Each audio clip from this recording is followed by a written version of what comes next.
भगत सिंह के बारे में एक ही कहानी हमारे देश में तो स्कूलों में सबसे ज़्यादा पढ़ाई जाती है कि चाचा ने पूछा क्या कर रहे हो तो उसने कहा मैं बंदूकें बो रहा हूँ।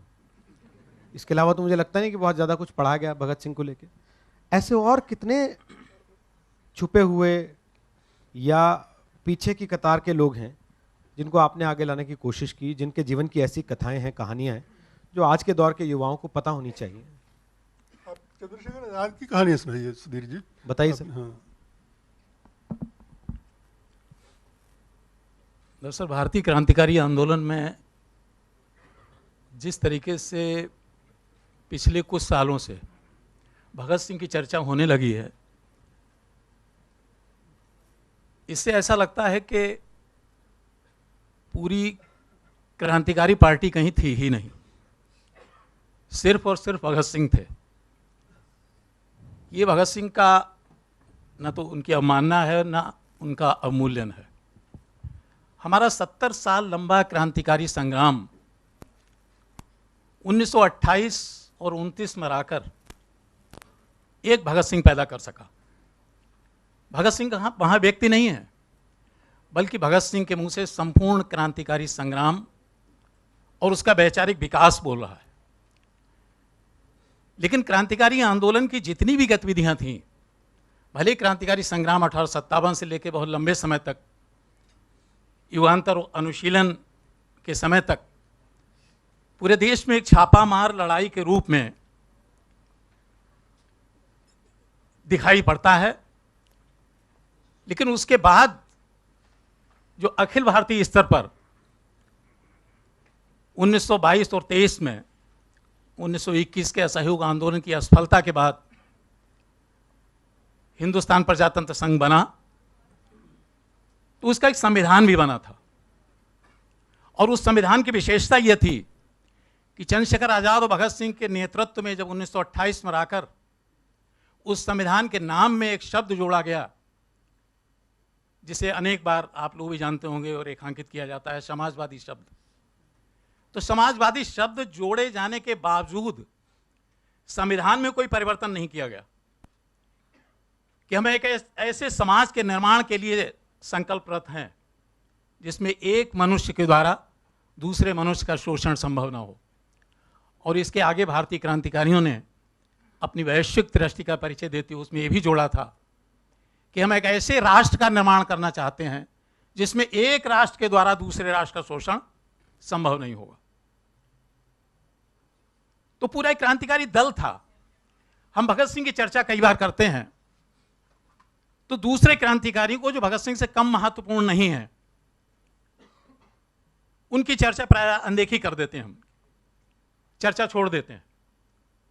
आप देखें कि बम का दर्शन लिखने वाले क्रांतिकारी आंदोलन के मस्तिष्क भगवती चरण बोहरा, श्रीमती दुर्गा भाभी के पति, उनकी चर्चा भारतीय क्रांतिकारी संग्राम में या उस इतिहास में उतनी नहीं होती। यहां तक कि चंद्रशेखर आजाद जो हर एक्शन, चाहे वो सैंडर्स को मारा जाना हो, चाहे केंद्रीय असेंबली में बम फेंका जाना हो, गाडोदिया डकैती हो या दूसरे कोई भी एक्शन हो, चंद्रशेखर आजाद की भी चर्चा प्राय नहीं होती। और होती है तो कमोवेश इतिहासकार उसे उस रूप में भी रेखांकित करते हैं कि एक तरफ, जबकि दो क्रांतिकारियों की, दो व्यक्तियों की तुलना नहीं की जा सकती, कि भगत सिंह बहुत बौद्धिक व्यक्ति हैं और चंद्रशेखर आजाद उनके अपेक्षाकृत उतने बौद्धिक क्रांतिकारी नहीं हैं। ये नजरिया भी मुझे लगता है कि क्रांतिकारी आंदोलन के विश्लेषण के लिए पर्याप्त और ठीक नहीं है। हम यहाँ पर दूसरी बात ले जाना चाहेंगे, जैसा कि आपने सवाल किया कि देश का क्रांतिकारी संग्राम 1857 में ही नहीं शुरू हुआ, बल्कि मैं कह सकता हूँ कि उस दिन शुरू हो गया था। ये प्रतिरोध ब्रिटिश साम्राज्यवाद के विरोध में तब शुरू हो गया था जब अंग्रेजों ने इस धरती पर अपने कदम रखे थे। हाँ, ये अलग की बात है कि 1857 बड़े संग्राम के रूप में हमारे सामने आता है और इतिहासकार कहीं न कहीं अपनी सुविधा के लिए कोई सीमा रेखा भी तय कर लेते, लेकिन भगत सिंह से आगे भी संग्राम गया है। हाँ, भगत सिंह ने संग्राम, जिस तरीके से भगत सिंह और आजाद के नेतृत्व में HSRA ने जो संग्राम चलाया, वो भारतीय राजनीति में गुणात्मक परिवर्तन था। लेकिन 1931 में भगत सिंह, राजगुरु और सुखदेव की फांसियों के बाद वो धारा 1946 की नौसेना की बगावत तक चली जाती है और प्रायः बहुत से उन क्रांतिकारियों की उपेक्षा कर दी जाती है जो कहीं ना कहीं इस क्रांतिकारी लड़ी के महत्वपूर्ण स्तंभ थे या मोती थे।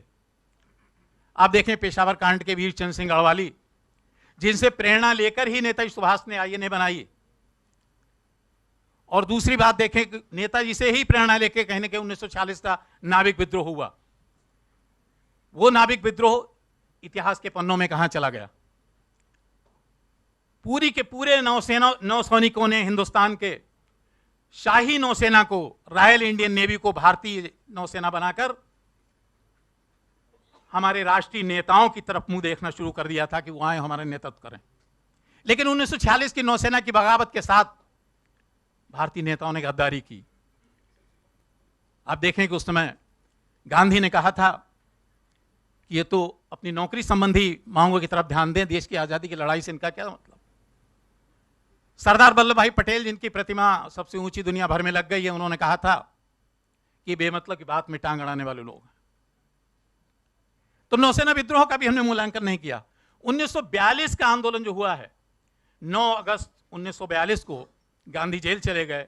भले कांग्रेस और गांधी ने उसको घोषित किया था, लेकिन गांधी के जेल जाते ही गांधी ने जो आंदोलन का स्वरूप देखा तो उन्होंने जेल के भीतर से कह दिया कि मैं इस आंदोलन के पितृत्व से इनकार करता हूं, ये मेरा आंदोलन नहीं है।